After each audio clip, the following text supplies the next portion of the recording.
Our next speaker is truly one of the leaders in the fight at so many different levels. He's a leader legislatively, he's a leader politically, he's a leader at the grassroots level. He runs the Firearms Industry Consulting Group. He was at the head of a huge win for gun rights in Pennsylvania recently, Joshua Prince.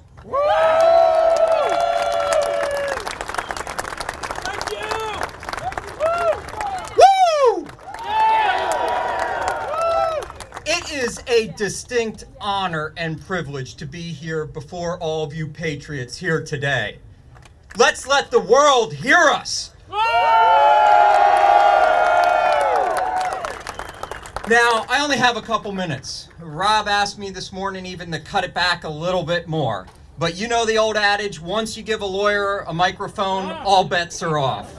I know Rob's getting worried right now, but I'll keep my promise to Rob.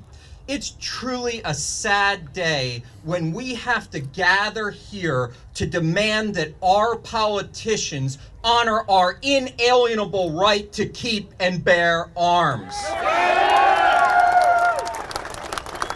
Our rights have never in the history of the United States been under attack like they are today.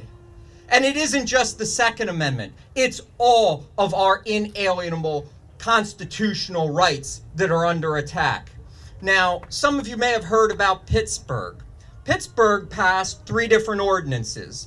They passed one prohibiting what they termed assault weapons. They passed one prohibiting what they called high-capacity magazines. And then they passed another one dealing with red flag orders, which are truly just gun confiscation orders. We weren't having any of that.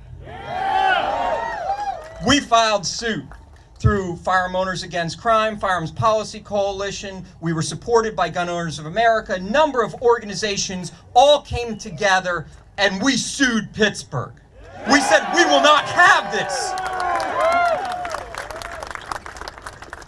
And I'm glad to report that last week we got a decision from Judge James. But before I tell you what the decision held, I thought it was very interesting. During oral argument, Everytown Law actually was trying to defend the city of Pittsburgh. They sent 8 lawyers during oral argument to come up against little old me.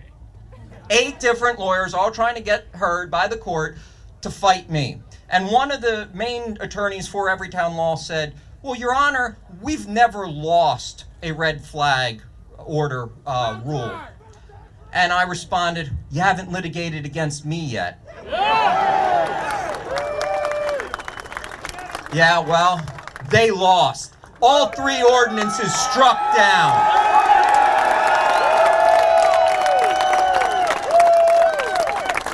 But it didn't end there. No. What did I find out this week? The Chief Executive Officer Fitzgerald of Allegheny County and the mayor, Mayor Peduto, have taken action to file an ethics complaint against Judge James for following the law.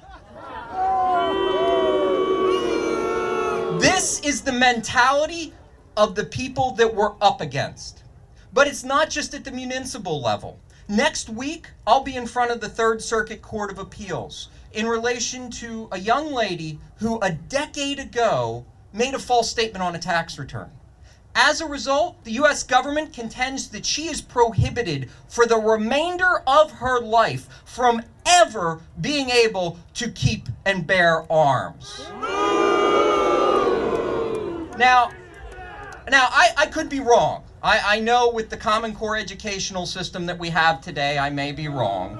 But I seem to remember in history class that there was a major war fought over taxation where our founding fathers refused to pay the tax, took up arms against the king, and successfully defeated the king.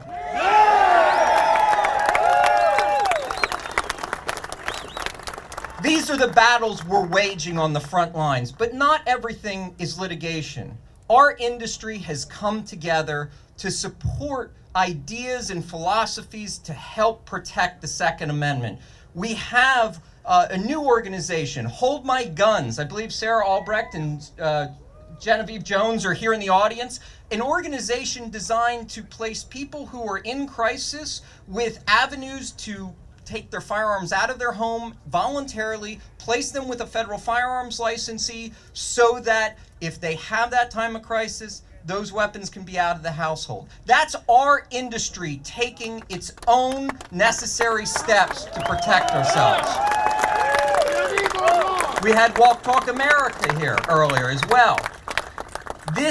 These are the exact types of steps we need to be taking. And I know I'm probably already over time, and Rob probably hates me, but I want to just real quickly leave you with one last thing. About a month and a half ago, I was asked to testify before the Pennsylvania Senate.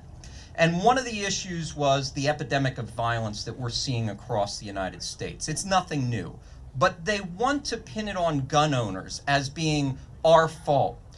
I went into it with one thought process, and I came out absolutely horrified at what I found. When I started researching when the epidemic of violence started and the issuance or proliferation of the issuance of SSRI drugs, it was astounding.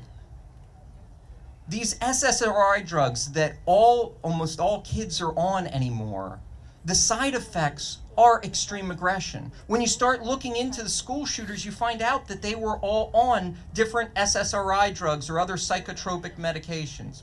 We need to demand that our politicians look into these side effects, because many people are surprised to learn the drug manufacturers, they can pick and choose what studies they want to disclose. They could have 1 million bad studies and only disclose one to the FDA, the one that helps them get that drug approved.